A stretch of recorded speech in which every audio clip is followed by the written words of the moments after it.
Araw ng Biyernes, ang mensahe ng Ebanghelyo sa araw na ito, June 20, Mahal Magmahal. Sapagkat kung saan naroon ang inyong kayamanan, naroon din naman ang inyong puso. So ako po si Brother Chris, ano ang ibig sabihin nito? Ito ay mula kay San Mateo chapter 6 verse 21.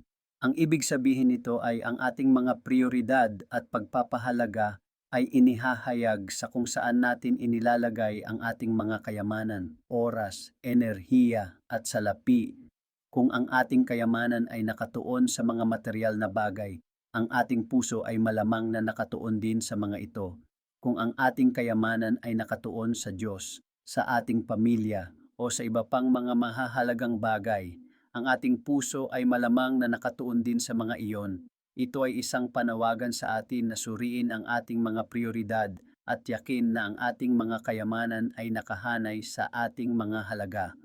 Thanks God, purihin ang Diyos, nawa na pagpala kayo. Thanks for watching. God bless you.